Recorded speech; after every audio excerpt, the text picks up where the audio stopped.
Recorded March 14th, 2023.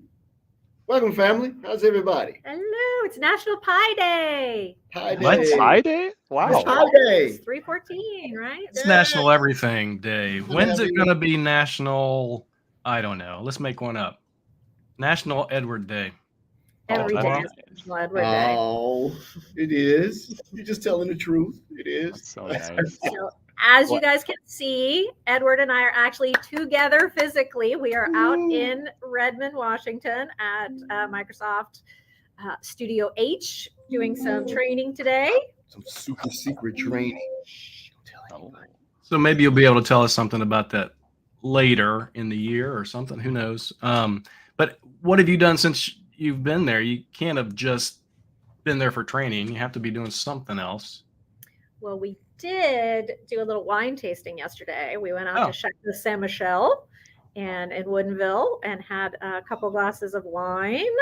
Yeah, well, I got there late, so I had a quarter glass of wine, and they were really strict with the rules. No more pours. Tasting's over. My flight was late, so yeah, but it was good. It was so good. I bought 6 bottles. Shipped So, shout out to Chateau Saint Michel's. Yep. Shama. Yep. When we get no kickbacks from them, we just like their wine. There you go. Future sponsor. What are you guys up to? I'll let Brody go. He seems to be. By the way, Brody, Yes. are you enjoying a beverage there? By the way. Why, yes, Rod. I'm enjoying some midday cyber tea. Thank you. For asking. Very nice. That might be a hint, maybe, of who might be on the show today. We'll see, I guess. Thank you for the wonderful segue. Oh, that's good. It's a vanilla. Nice. That's excellent. Plenty of things to do over on this end. I'm working with customers on a spin-off to a new tenant that's highly interesting. We're kind of focusing on their information protection front, and I'm working on enabling some purview governance, structured data, interesting items. And then on top of that, we're deploying a lot of Defender for Endpoint. It's super busy right now, and I have an exciting new public sector customer coming up in Canada that I'm really excited about. It's going to be an honor to work with them. So I'm basically just floored every day and keeping up. Yeah. You pretty heavy on rights information management, right? That's what it compliance. I might need to pick your brain on something around that. I am, and it's coming up more and more. I find when I joined Microsoft just a few years ago, I was like very focused on like the Defender side of things, but so much information protection, rights management, quote unquote compliance, as you folks like to bug me about, has come up like a ton of new opportunities that everyone's understanding that it's a big important part of the overall picture. So yeah, Edward, little did I know that I would be kind of turning into an SME in this space, but it's awesome. It's good. Yeah. Yeah. Oh, we need that. I tell you. Yeah, it's the data, right? If the data is the prize, you got to treat everybody as an insider threat, right? Inadvertently or deliberately. So, but yeah, I'll pick your brain offline about it. It's nothing super deep. I just want to validate some stuff I think I know. I'm pretty sure I don't. Well, Edward, for you, I won't even bill you, Edward. For you. You sure? Yeah, I'm sure, bud. You need my help. I'm billing you. Okay. No, I would. Rod, what about you, bud? What? Oh, well, I think everybody knows that I think for the past 4 years of my life, I've worked with Microsoft Sentinel every day. I'm still doing that. However, oh my goodness, the past month, 6 weeks, 8 weeks, it's also been, and I think we might have that as a topic discussion today sometime, topic discussion. Artificial intelligence. Everybody seems to be interested in that, but I'm kind of focused more on the security of AI, obviously, and Sentinel, stuff like that. But somebody asked me earlier today, sent me a note over LinkedIn. Do you work for OpenAI now? Because that's all I see from you anymore is all this AI stuff. And I'm like, no. It's just kind of an important discussion. But that's where my focus has kind of been. As I iterated last week, it's a shiny new. It's shiny new. Yeah. Basu, she loved that statement. I think she used it right after. So. Oh, really? Hey, look at that. I need my credit, Vasu. I need Edward's credit. Author's credit. It is shiny new. I don't think it's as shiny as everybody thinks, but we'll see. Well, it's been around. I mean, you got the little clippy thing. So that'll be a great topic. What exactly is artificial intelligence? Because can you have intelligence without intellect? And so, and then if you go to humans, are we born with intelligence? So can you? This is deep. This is deep. Well, you got to realize inside of our cranium, some bigger than others, is the original quantum computer, right? Yes. Because we can understand quantum spookiness, we can understand quantum entanglement and stuff in computers. They're still just looking at data sets, Yeah. So, You but sound like my anyway, golf coach. We all have a supercomputer. that's why every movie we beat the robots because they think too rationally. Irrationality will help you beat the robots. Thank you. I hope that keeps going. I hope we don't end up like Terminator. Thank you, Edward. Yeah. You guys agree with me, right? But the aliens are human and they're hungry. Yeah. That's still doing a bunch of MDI stuff from my end. But obviously, Andrew and I are traveling, so we're always working. But I'm still doing MDI stuff. Still getting a lot of ask for that. So. Nice. Good times. Good times. All right. So, we have a special guest. Before we get there, though, I just want to mention to everybody, this is Women in Cybersecurity Month, right? Yay. That's where our focus is this month. I think it's super important for those that are just listening in because you've come to listen because it's Women in Cybersecurity Month. Just want you to know, all the newbies, this show is live every Wednesday. We're on obviously a special day, special time today because of our guest, just to fit our guest in today, which is going to be super awesome. But it's live on Wednesdays, and every Monday it's pushed to a podcast. So all the podcast platforms you can find Microsoft Security Insight Show. We also have a Discord channel. A lot of people, a lot of our community as part of Microsoft Security Insights participate there, and a lot of peer help, a lot of community help there. So if that's of interest, you can check that out. Also, our Substack, our blog site, where Andrea is literally just killing it. Everything she writes, people just eat it like it's candy. So you need to check that out. I mentioned that too, though, because as soon as our show is over today, about an hour later, you will find the replay for this show out on Substack.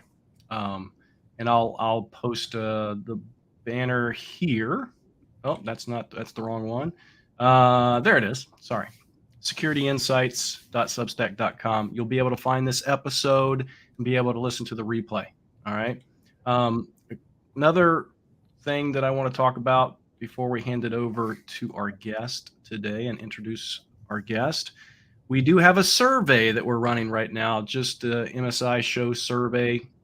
Participants help us improve this show. We're always looking to improve, always looking to do things better, get the best guest, which we've absolutely had all the best guests here recently. Right. So just kind of want to continue that as we go along. As I mentioned, this is Women in Cybersecurity Month. Today, March 14th, we'll welcome our guest here shortly, but I do want to kind of mention that we've really had some really good shows the past couple weeks. Maria Thompson, the MISA lead on March 1st. There's the link for the replay if you want to listen to that. Basu was on last week. We talked about all things Star Trek, right, in relation to cybersecurity. So that was pretty interesting today. I'm sure we'll get into some other things next week. We have a couple cloud security PMs from the cloud Defender for Cloud Security team next week, Laura and Future. And then we're going to end Women in Cybersecurity Month with Elizabeth Stevens, Director of DC Cyber Risk Intelligence, which should be an amazing show. But so that's what we're doing. I think next week we'll talk a little bit about April as part of next week's show. April is MISA month, right? Yeah, MISA. We talked to Maria that first episode of this month for Women in Cybersecurity. That was an awesome episode. Maria promised that she would come back for our December show for a dance off. So we're going to see if she actually does that. But that was an awesome show. But MISA is part of Maria's purview. And next month is going to be super awesome. We'll talk more about that next week. I am going to turn it back over to Andrea. Andrea, do we have a guest on today? And who We might that be? do. I am so excited. We have a guest coming today. You may know her from her podcast, which is called CyberT. You may know her as the corporate vice president at Microsoft, but here at the Microsoft Security Insights show, we refer to her as the goddess of cybersecurity. Here she is today to join us, Ann Johnson! Hey, thank you so much. And it's really a pleasure to be here. And thanks for accommodating my schedule. Afternoon Cyber Tea runs every other Tuesday. So Tuesdays are my podcast days. So thank you. Yeah, we're on an off week for Afternoon Cyber Tea. So thanks for accommodating. And Brody, I appreciate your tea and everyone's tea. I had chai this morning because I needed some caffeine. I needed a big caffeine boost. So that's how I started my day. Excellent. That's great. Well, normally start my day with coffee, but my coffee machine's been on the fritz, and so we have plenty of tea here. It's lined up quite well. And Ann, we were talking about this a little bit before you joined us earlier today, and I have to say, I have to admit, I love tea. Oh my goodness, I love tea. However, most days I need something a little bit stronger. Ed said that I should just have tea and put Red Bull in it, but I just can't do that either. So. Ooh. No, but I mean, yeah, right. Ed, there's other things that go in Red Bull, depending on the event you're celebrating. So, but definitely not tea. I guess when you're making coffee with Monster Energy drink, does it? Whatever. That works for you, Fred. Yeah. Good. It doesn't affect me at all. But thank you for having me. You do have a great guest lineup, and I hope I live up to expectations. Someone had made a comment overnight. So when I worked with them past on LinkedIn, and I read it, and I was like, "Well, that's a lot of pressure." I was like, "Hopefully, I don't suck when I come on your show." I felt so bad last week, and I get excited about every guest. I'm like, "This is the best guest ever." Well, actually, Brody does that, and I kind of echo that, I guess.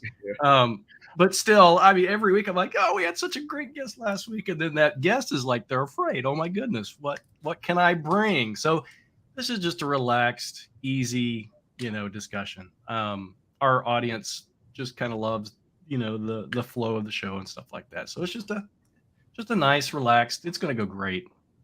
No pressure. I thought we were going to ask a bunch of deep technical and licensing related questions, Rob. Yeah, licensing. I'll switch gears. Okay. Yeah, you have the wrong person if that's what you're going to ask. It's like, oh, my connection. Boop. Yeah. And I'm not a Trekkie, but I will tell you that R2D2 has a place of honor in my office. Oh. So he's sitting on the floor behind me. We are equal opportunity Star Wars and Star Trek around this podcast. So apparently there's like really strong opinions. I don't actually have a strong opinion. No. I just happen to like Star Wars. So I like them both. I'm just a sci-fi fan. Give me sci-fi over anything. Well, except for comedy, maybe. Yeah. Well, I see all that $6 billion man paraphernalia in your office. So yeah, there's a whole story behind that. I've told that before. I should actually write that into a blog post sometime so I can just send people to the link. I should. Yeah, people can. You know what? I think. Well, I didn't go to a great extent, but in the Must Learn KQL series, I do talk about $6 Million Man, and one of the exiting questions for the certificate is, "What is my favorite TV show?" And there's only one answer. They get it right no matter what. So. Well, I think y'all need to ask me questions before I start asking questions, because as a podcast host, I was going to be natural for me to interview you. So Ann, we usually start asking all of the guests the same question. And so, we know that you have a rich career history in technology. Can you just spend a few minutes telling us how you got your start and a bit about what brought you to your current role at Microsoft? Yeah, so I'll give this. People have heard this if they've heard me speak, but I'll give the synopsis. I had a scholarship and I had an acceptance to go to BYU Law School after undergrad. And I just at some point over that summer said, I don't want to go to law school. It had been like a lifelong dream, by the way. And my family was proud, and so I followed a boy and moved to Los Angeles, followed my college boyfriend. As we do.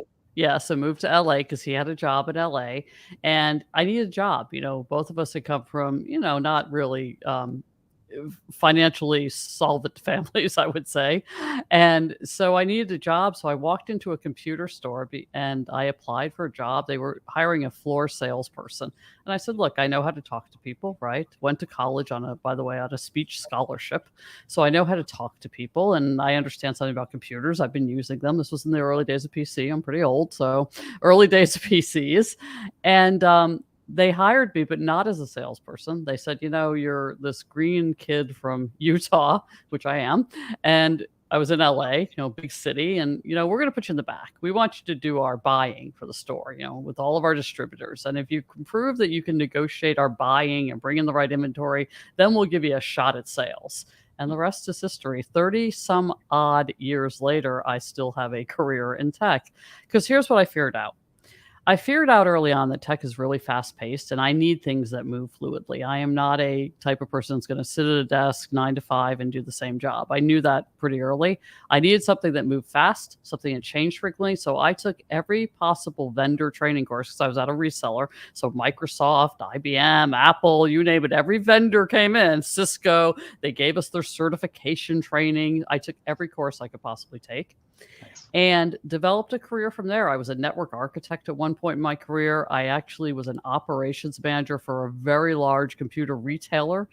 I did this at one point in my career, redid their front end operations. I mean, I've had a lot of different experiences, but they were all intentional to actually broaden my scope. I spent the majority of my career in sales, in some type of, sales function.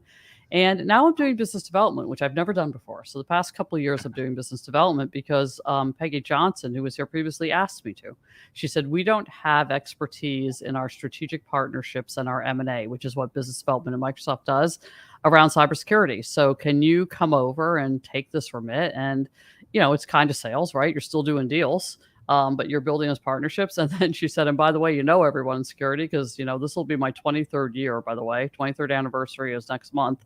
Congrats. So if I don't know everyone, I've been living in a cave. She said, everyone in cybersecurity. So can you come do this? And that's where I am. And I'm loving it. It's a great story. I knew most of it, but not all of it. I did not know you were from Utah. Yeah. So my parents, when I was born in New Jersey, and my parents, when I was quite young, moved to southern Utah. There's a whole lot of stories there, but here's what I will tell you. I'll give you the synopsis. My father was an over-the-road truck driver, so he could pretty much work wherever he lived wherever he wanted to live, and there happened to be an oil refinery that he would go to Long Beach and pick up crude oil and bring it back to this oil refinery that was not far. It was just over the border in Arizona from where we lived. And my parents also, I was born, Catholic, and my parents, when I was quite young, converted to Mormonism. So they went all in. They're like, we want to move to Utah. We want to be all in the community. Wow. So that is the story of how I ended up in Utah. Okay. Catholic to Mormonism. That's a story in itself. I think there was a decision at a kitchen table somewhere, and I would have loved to have heard that one. Yeah, my father wasn't Catholic, so he was. My father was. By the way, my father was late father was British.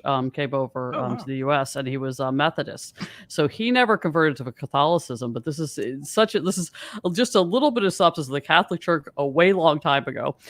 In order for my parents to get married in the church, they had to agree to raise their children Catholic. Yes, so I was the youngest. So as soon as I went through my first Holy Communion, which is, I don't know, 7 or 8, it's hard for me to remember now, obviously, that's when they converted to Mormonism. They said, okay, we've met, we checked the box. Our 4 kids all went through like this first benchmark. Now we can go be another religion, because my father never was, on board with the Catholic thing. So more than you need to know, but I always thought it's such an interesting part of my history. My parents were very religious. It's a very interesting part of my history. Huh, that is interesting. At the very beginning, when you were giving your introduction and your history and your bio, you stated that for the last 2 years plus, you've been working in business development, which you haven't done. And you also included that this oversight was over partnerships as well as M&A. In your 2 years, what are you seeing from partners, from the security landscape, and what are the challenges inside of it? Yeah, no, that's a great question, Edward. So because we cover such a broad breadth in the security landscape, every partnership we do in security, we're threading the needle, right?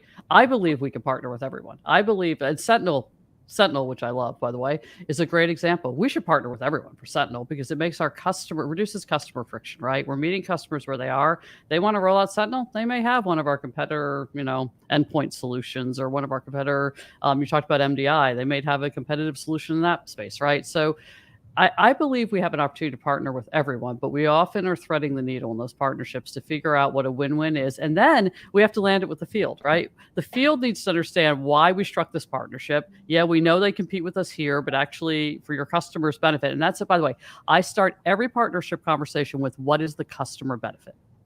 That's the first lens.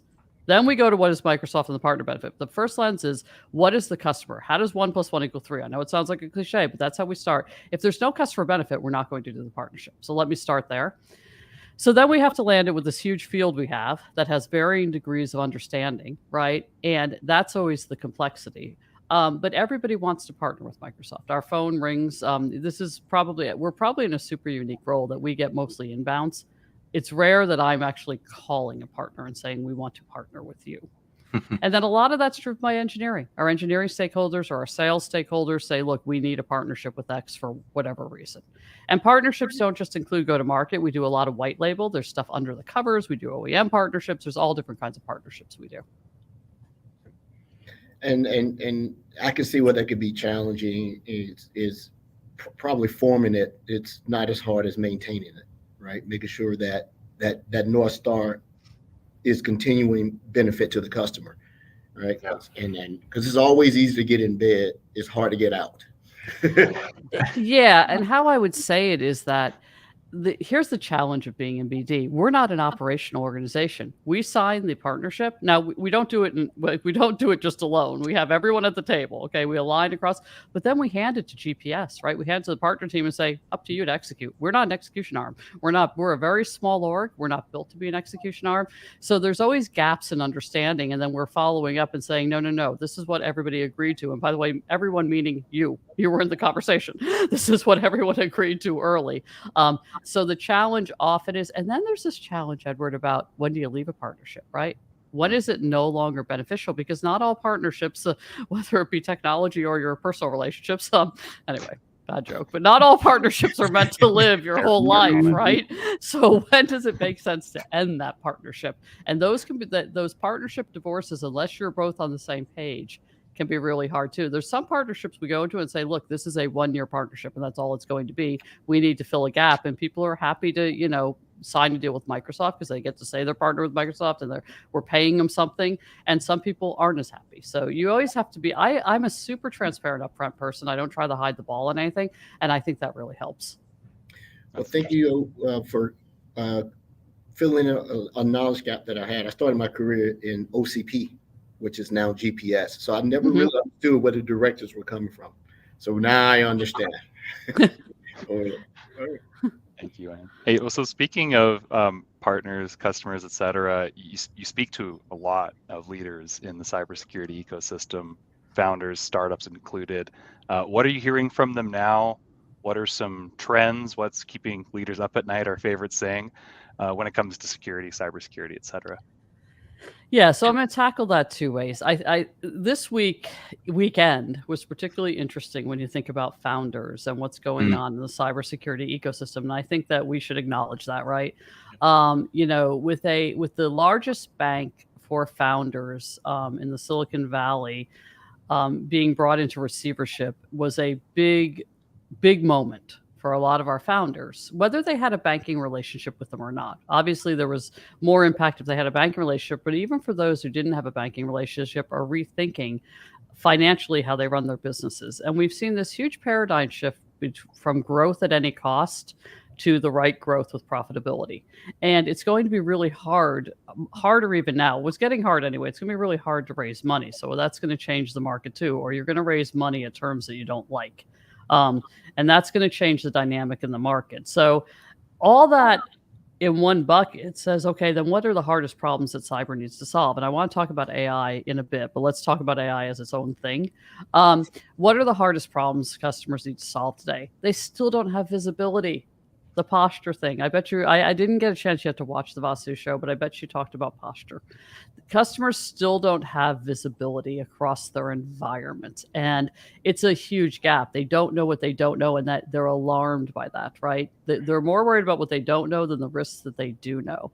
The second thing is data. Data is everything, right? So whether the data is in Sentinel, whether the data is in Purview, whether the data is in any place, data security is having this renaissance.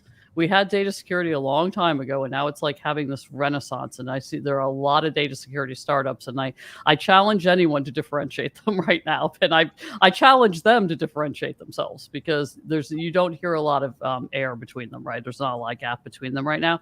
Those, I think, are the two biggest themes. And then cross cloud.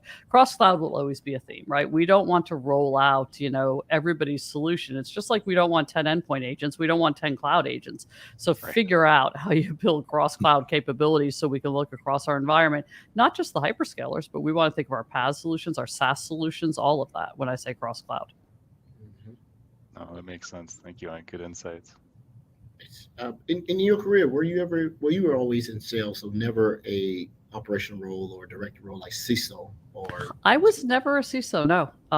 And I thought about it over the years. There's a lot of people that have taken my career path, and then, because I'm very technical, which I think most of you know, but there's a lot of people who have taken my career path and gone to be a CISO, and I just said, you know what? I've operated very large sales organizations. So it's not the operations at scale. It's more I like to actually be out talking to different people, and in my car, in the old days, in my car, driving around and meeting with people, it worked for me. It worked for how my head works. And I just didn't think I would enjoy that type of work. And by the way, kudos to all of them, because that's one of the hardest jobs on the planet. There's no thanks, right? There's no thanks. There's like, if something goes wrong, you're blamed, but nobody's stopped by your office and saying, you did a great job today because we didn't have any attacks, Well put. That you know about, because we don't have visibility. So I beg to differ. I believe you were CISO. You were the Chief Information Sales Officer. There you go. Love that. Make it up, right? Man, wow. It's 30 years of doing anything. 23 years of doing anything is phenomenal, right? I never planned it, but security changes daily. And if you've heard me thematically say that, I need that intellectual curiosity to have something that's dynamic. Well, and I think you hit on something. There's a lot of people that work in, either IT or security or engineering, whatever it happens to be. I'm that way, right? I've got this ADHD thing. I have to be doing something different all the time, or I'm not satisfied, and I have to be fulfilled in those things that I do. I think I'm so fortunate. I'm fortunate to work at Microsoft, because I'm doing something today that I wasn't doing a month ago or 6 months ago, because it's a necessity, right? I feel invested in this thing, but I'm able to kind of do that. I'm able to switch. But for the people, particularly in IT Pro, who are looking into a role in security or security, and they're looking to go a little bit deeper, a lot of times you can't do that at an organization, right? It's easy to do at Microsoft because you can do those lateral adjustments. At other things, particularly IT Pros, how would you look at that and say, how I was an IT Pro, I worked in, I'm not even going to ask if it was Novell or whatever it happened to be at the time. I'm not going to age you, because I know Novell. I was a CNE at one time. But how can they kind of transition from this role or this job or this skill set to maybe cybersecurity or security? Is it easy? Are there tools out there that that they can take advantage of, or something like that?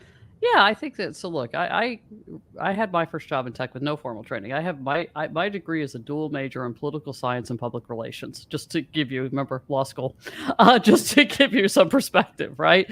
So I have had no formal computer training. Everything I've had is vendor training. And I received my first job because I knew, and I will age myself, I knew how to write macros and Lotus 1, 2, 3, and I knew how to use WordPerfect. Wow. Awesome. Remember, Utah, all those companies were Utah-based companies. So we weren't on the Microsoft stack. So here's what I would say. I think that as an IT pro, even in a Fortune company that isn't a vendor like Microsoft, right? And you're right, at Microsoft, you can have a dozen different careers at Microsoft throughout your career. But there are opportunities. We don't have enough talent. So let me start there. We keep challenging the industry that you can't have every job opening, can't have 5 to 7 years of reverse engineering experience, right, as a requirement.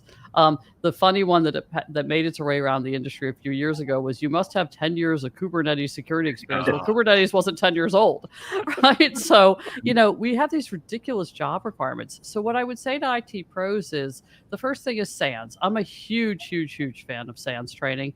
I'm a huge fan of going to Black Hat, taking some courses, doing some networking. Go to RSA, take some credentials, do some networking. It's a small industry. For as big of an industry as it is, it's, so you started the show by saying that God, I'm the goddess of security. And what I tell my family, and this is, pretty true. I said, yeah, for the 50,000 people global that really care about cybersecurity might know who I am. That's not a lot of people. Okay. It's true.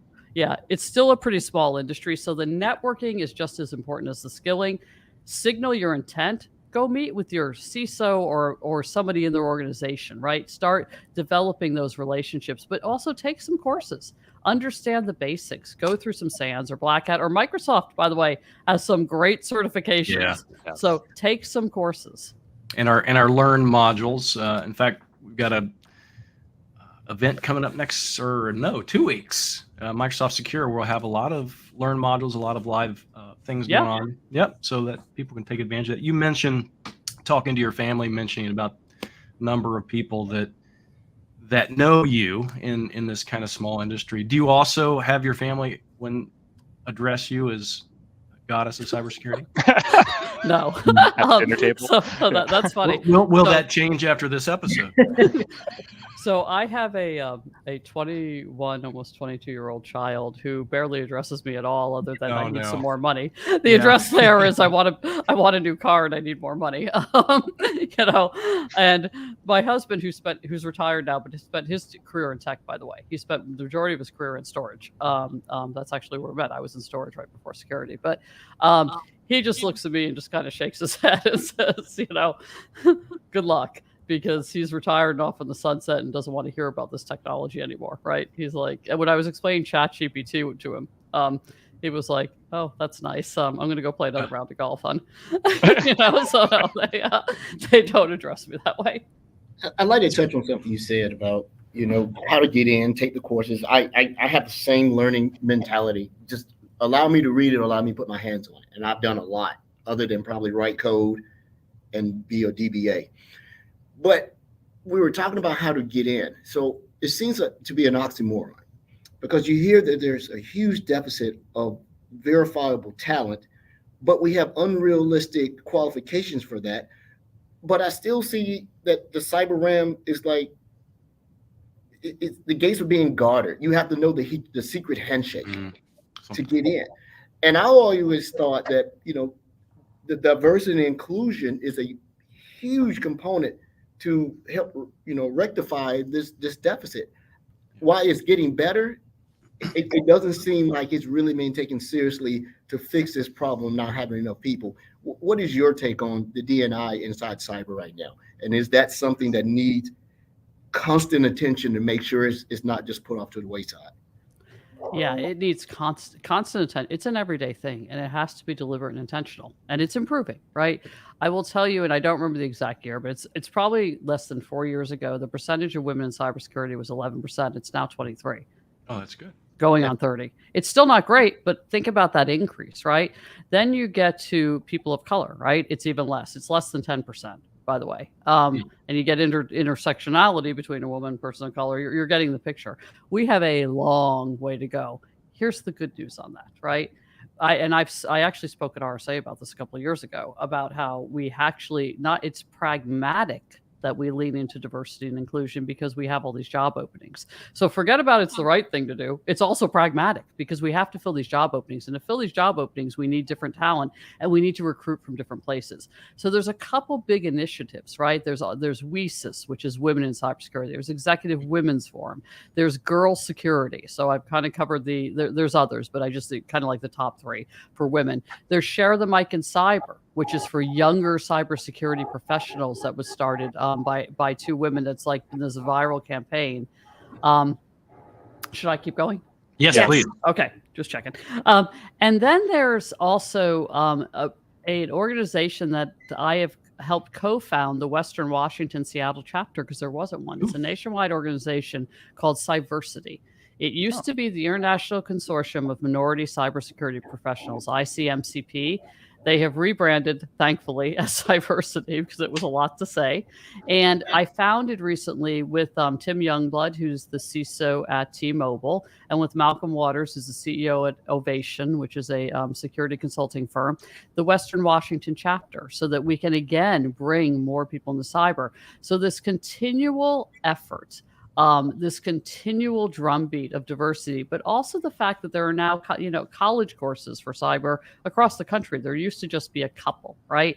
So there's that. There's other different types of orgs, but we have to, Edward, we have to talk about it every day. We have to lean into it every day, because with every step we take forward, we take a couple of back.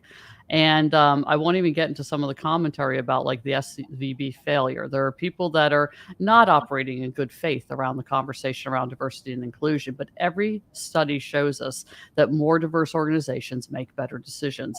And I know I'm going long, but I want to make one really important point.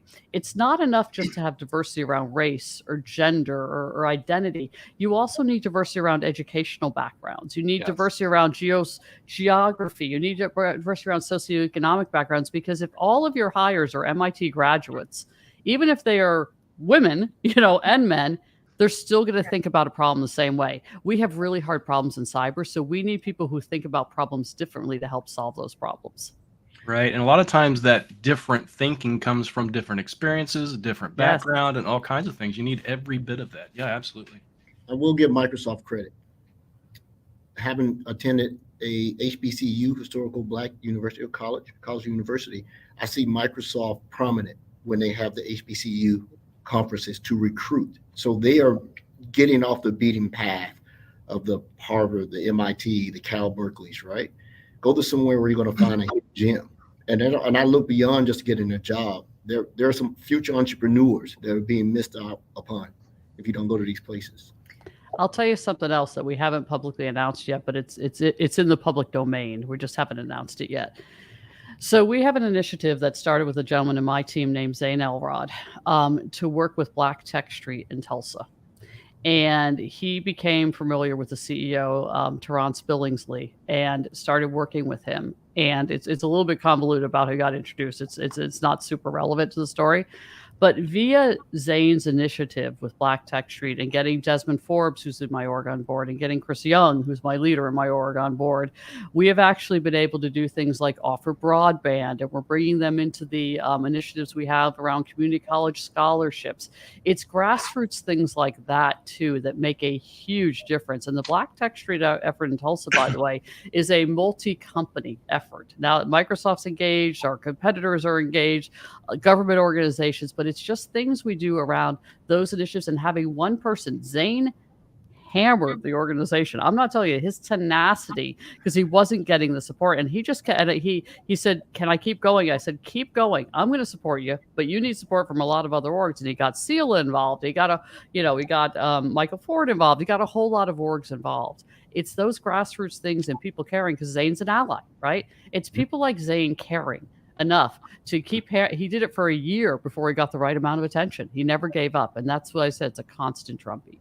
Yeah, that's awesome. Just in this, Edward and I are out in Seattle doing this training, and I ran into, it's so great to see people in person that we haven't seen in so long. And someone asked me, he's got 2 daughters in college, and he asked me if I would talk to them. He said they're really struggling. They're taking these, computer science classes. They're the only girls in the class, and the guys are not necessarily all that nice to them. And they're not sure they want to stick it out. So I think there's so much work to be done at so many different levels on getting those people to feel welcome. Mm-hmm.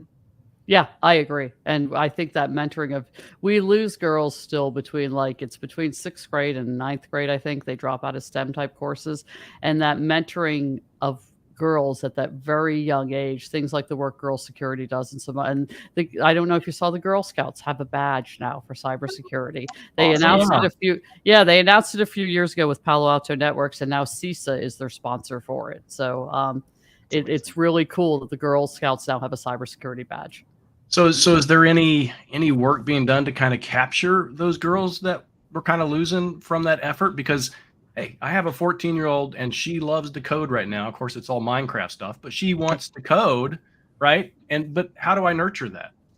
I'm going to answer your question. I'm also going to tell you something funny. So my daughter has zero interest in tech. She grew up with 2 tech parents and has wants nothing to do with other than to use Snapchat or Instagram or whatever it is she uses. Anyway, all right. So here's what I would say. There's a lot of initiatives, Rod, both in Microsoft, but also around the U.S. in different places for STEM education for girls. And I will take an action item. I'm not ready to articulate what those are off the top of my head, but I'll take an action item to follow up with you, and then you can put them on the show. That would There's be a awesome. tremendous amount of initiatives to keep girls in That STEM would be education. super awesome. Yeah, that'd be great. Yeah, Thank you. absolutely. Yeah, thank you very much. Speaking of this, this gap, the skills gap that we have, and we're trying to invest in those different areas to try to fill these gaps. I think this kind of is a really good segue into kind of a topic that's top of my mind right now, because I think this industry, it's kind of slapped everybody in the face within the past 6 weeks. I mean, it's been going on for a while, but all of a sudden, even Microsoft is like, okay, AI is it, right? I think this gives us opportunity. How should we kind of approach AI from a security perspective, but also from kind of that skills gap perspective? Have you thought about that yet? Yeah, so we think about it a lot. So we think about it a lot, and I'm actually hiring a role to focus specifically on AI. And folks on my team were surprised because what I put in the job requirement was you must know it is a requirement to have some machine learning AI experience. Cyber's optional. And people are like, what? And I said, yeah, we have plenty of cyber people on the team, but we don't have plenty of people that really understand because on my team, we don't just have people doing deals. We have strategists, we have some deep technical architect type people. And I said, we need somebody who actually understands this technology and we can bring them along in cyber. So I started, it's probably been, and he'll remember it, 5 years ago, six years ago, working with Ram Shankar, if those of you who know Ram in the Azure team, working on AI. And we started this journey on adversarial AI, right? Protecting AI learning models, protecting data from poisoning, because our belief is the bad actors aren't just at some point going to use AI to further their cause. The bad actors are also going to attack AI models and attack data because it's not just the future of security, it's the future of everything, right? So Ram has actually written a book that he gave me the privilege of reading and making suggestions to that is publishing, I think, in April. So it's something that's worth reading, and it's available on the large book reseller, who I won't mention on your show, but you can find the link to it. But he's written a book on the topic of adversarial AI. We wrote some blogs together on the topic of adversarial AI and did a couple podcasts together on that topic years ago. And then I wrote a blog series that dates to, it's probably been 3 years. I wrote a blog series on the promise of AI, right? Because we kept hearing it could do all these really cool things. And I said, well, what can it really do? And the use cases I came up with were with a lot of people's input, by the way. This isn't, me, again, with asking a lot of folks was like IoT, right? You should be able to understand what a device is, even if you've never seen it before, because it's purpose-built to do a certain thing. And if it's not doing that thing, or if it's making calls that aren't appropriate, or it has anomalous behavior, you should be able to detect that really quickly with machine learning and then quarantine it in some way, right?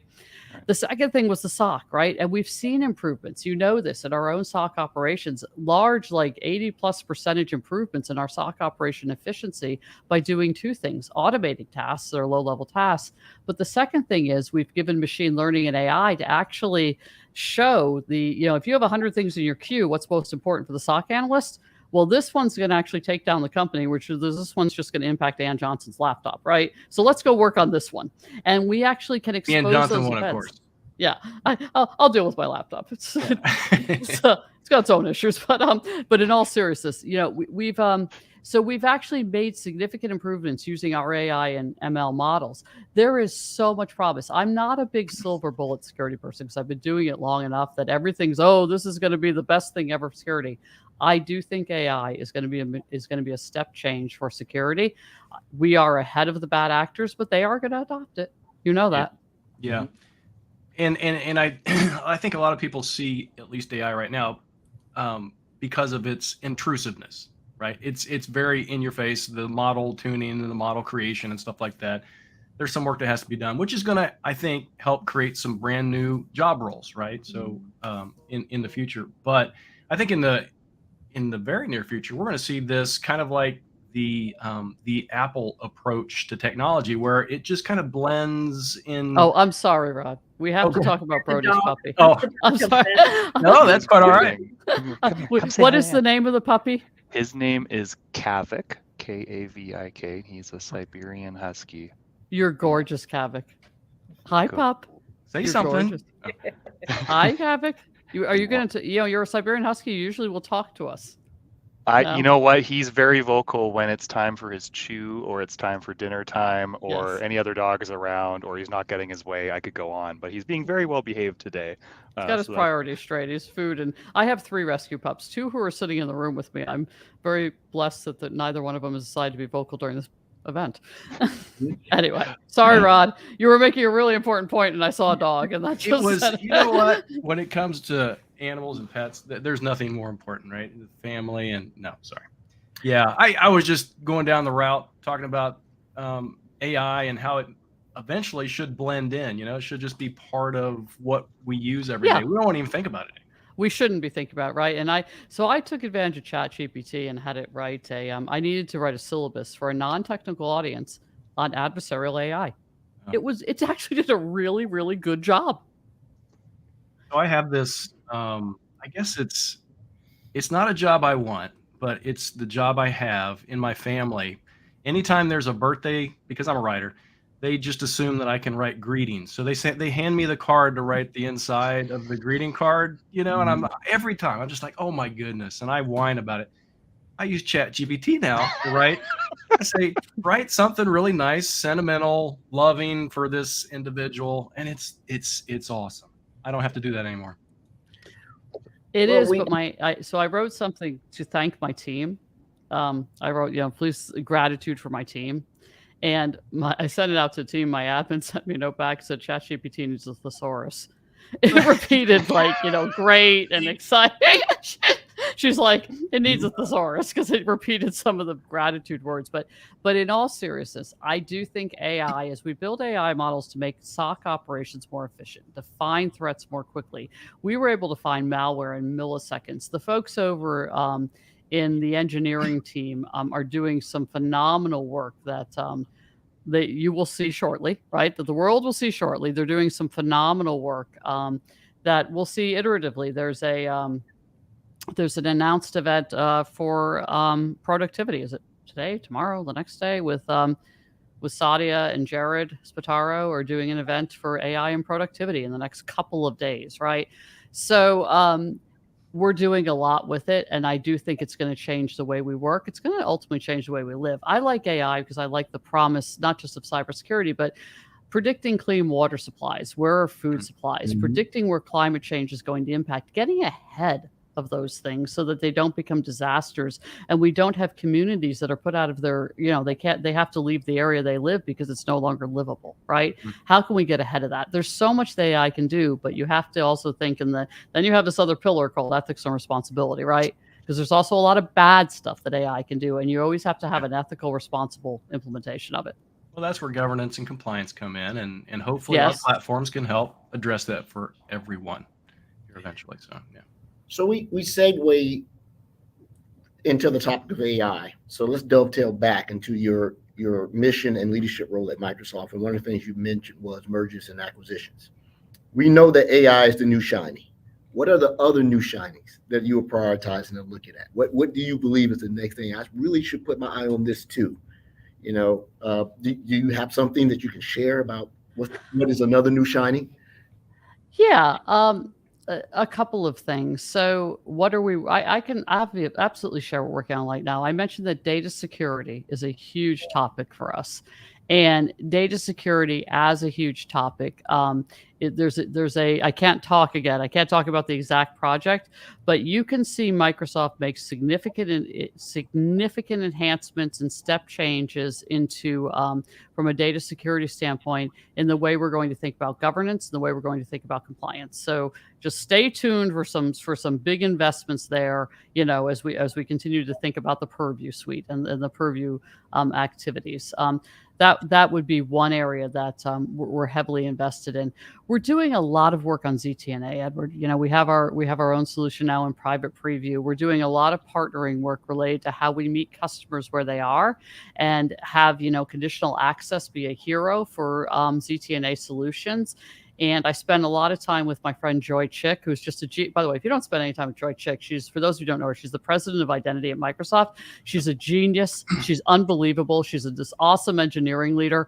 And she is just one of the, you should try to get her on the show. You should try to convince her to come on the show. We should actually. Yeah. But Joy's amazing. So I spent a lot of time with her thinking about what the next generation of ZTNA looks like for us. And beyond that, we're doing a lot of work around posture right now to think about how we think about end-to-end posture. Are there partnerships we could strike there to give us visibility into maybe some endpoints that we don't have visibility into? And cross-cloud. Cross-cloud is the other big one. Again, are there partnerships we can bring to bear that'll round out, our Defender for Cloud story, right? Or, and you're going to see huge investments in build too from Sean Bice's team. There's a lot of opportunity to pivot either way. I think I was telling Andrew yesterday, I have caught the Kubernetes bugs and the container security bug now. And I was talking nerd, and I think a response was, you always like to go get that old nerdy stuff to do. I'm like, yeah, I never knew it was cool. So I may start playing around with container, defense and protection. It seems to be interesting. Fun. Yeah, Microsoft, we do have a Defender for Container offering, and I'm sure you know this. Yeah. Well, we can't talk anymore, Edward. I'm sorry. We have nothing in common. But also our Defender suite continues to be more extensible, right, across a lot of different platforms, which is really meeting customers where they are. Agreed. So do you want to ask your favorite question, Edward? Yes. I told you guys I'm not going to follow the script. I'm going to answer the hard question. So, Ms. Johnson, in your expert opinion, I would like to ask you this following question. Of the Defender suites products, which is your favorite? Oh boy. there's no good answer for this, but I'm going to tell you what my favorite is. She answered that ahead of time. Choices. Yeah. MCAS, Microsoft Defender for Cloud Apps, and Microsoft Defender for Cloud Apps and MCAS. Which is your favorite? Out of those? Yes, because that's his favorite. So he thinks everyone should. So I don't have favorites. I don't have favorite children in our portfolio. Of course. I think that, however, Sentinel is my baby. I was there at the very beginning, so Sentinel is my baby. But I actually think Microsoft Defender for Endpoint is the most robust, mature of the suite, and we're making the rest of the suite as robust and mature. And I give Rob Lefferts and his team a lot of credit because they've done tremendous work. And the Microsoft Defender for Cloud team has come a long way too, and Defender for Cloud Apps has come a long way. And we're on that curve, right? And I came here seven years ago because I said to myself, if Microsoft wants to execute in security, there's no company that can do it better. And we've proven that, right? It has just been, this journey has exceeded all of my expectations. And we love living in Seattle. We were back living in New Jersey at the time. My family loves Seattle too. So that's an added bonus. Yeah, Seattle's nice. I was stationed out here years ago. So I'm surprised Ed doesn't enjoy Defender for Cloud since there is a container workload.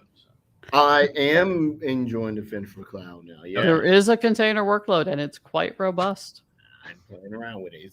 I'm nerding out all of a sudden. So, let the record show that Miss Ann Johnson declared that Microsoft Defender for Cloud App was her favorite. I heard it. You can rewrite history. There's a transcript. Yeah. So, we're running up on time, and I know you probably have another thing you have to get to. Just super quick. I'm a huge fan of Afternoon Cyber Tea. Your guest lineup is amazing. I listen to every show. I know you've got a huge following. We want to promote that extra quick. And if you have 2 seconds for a question, how has podcasting in general contributed to your professional growth? And what are some key takeaways you've learned from your guests over the years? Boy, it's a really good question because when I started this podcast, it was actually the first security podcast at Microsoft. And there were actually some folks that say, hey, podcasts, they don't get that much of an audience. And I said, look, let me try. Okay, I'll pay for it even. I'll pay for it out of my own budget. Let me try. Let's do 8 episodes in a year, right? right? So we're not bold and ambitious here. Let's just and see if anyone comes, right? Here's what we've learned. One, doing 8 episodes a year is no way to build a listenership. So we now do it every other week. So it's a load. We take the month of July off. I need a month off. Even the production team's like, well, you really shouldn't take a month off. I said, I'm taking a month off. We can do reruns, okay? But I need time off because it's a lot of work. And Greg Ormsby, who's my chief of staff and the co-producer and does my comms work, Greg's is awesome. just this. If I didn't have Greg, I wouldn't be able to do it, right? Because he, I suggest guests, I invite guests. And then he takes it from there. He works with production and he writes scripts. He works with their communication people and gets scripts approved. He gets all the PR approved because a lot of our guests have these own motions because they're in big companies, right? But here's what we try to do with Afternoon Cyber Tea. We try to have industry luminaries. We try to have academics. We have a couple Microsoft. We don't want to be all Microsoft talking to Microsoft. So we have a couple Microsoft people a season. And then we try to have a couple diverse, by the way, Edward, up and comers. We lean into having diverse up and comers. And it's been a really good mix. So you no matter who you are listening to it, some episodes may work better for you than others. You may say, wow, we're not a technical podcast. We have had guests on, like Ian Coldwater came on and talked about container security a few years ago, right? We have had some really technical episodes, don't get me wrong, but it's not designed to be a technical podcast. It's designed to be the business of security podcast and a leadership podcast. Our CISO episodes do remarkably well. Our top episode, and I'm going to say this because I can give them it's the added benefit of me giving him a plug. The Chris Young episode is still our number one listened to episode. So I think it's because he's an industry luminary and people know him quite well. And also he has the Microsoft following. So it's still, we have as many Microsoft as non-Microsoft listeners, which was important to me. I didn't want to just be an all Microsoft podcast. So what have I learned from my guests? When you're doing a podcast, it's funny. I did a recording recently where there was a really awkward silence because I said something and I expected the person to respond. So the first thing I learned is everyone isn't always going to respond as you expect. And of course, Greg asked the studio, he said, hey, can you cut that in post-production, right? Because our podcast isn't live. So the first thing is don't have an expectation because your guests may go someplace that even though you have a script, your guests may actually go someplace, and that's okay. You need to be dynamic and on the fly. But I've learned a lot about leadership. We've had a lot of leadership podcasts. I'll give a little plug here. We have Deb Cupp coming up soon, nice. Who leads the president of the Americas for Microsoft. That'll be a great leadership podcast. So we've had a lot of great leaders on. I've learned a lot about the challenges CISOs have. We do have CISOs on the podcast. And I've met people that I would never have had the opportunity to meet. Right. So, and I love meeting people. So it's been an experience. Afternoon Cyber Tea now this season and last season, every episode has grown, right? Our listenership has grown and we're actually exceeding all of our metrics at this point in time. So we're really happy. We're going to still refine going into next season, which will start in August. We're still going to make some refinements, but we're pretty happy with the state of the podcast right now. Thank you so much. Well, I know that your schedule is immensely packed. Thank you so much, Ms. Johnson, for coming on and sharing your insight. I think the more that we can get you in front of the masses in some form or fashion is better for everyone. And I can say with confidence after being on your show, listenership will go up 422%. Chat GPT said, you make something up, right? So, well, thank you so much. GPT. And thank you. By the way, thank you. I've really enjoyed being on the show. I love the format, and I'll listen more. And good luck with your future shows. All right. Thank you so much. Thank you, Ann. Appreciate it. Thank you. Take care. Thank you, everyone, Bye. for tuning in. Don't forget, we have another episode for Women in Cybersecurity next week. We'll see you then. See you then. Thanks, everyone.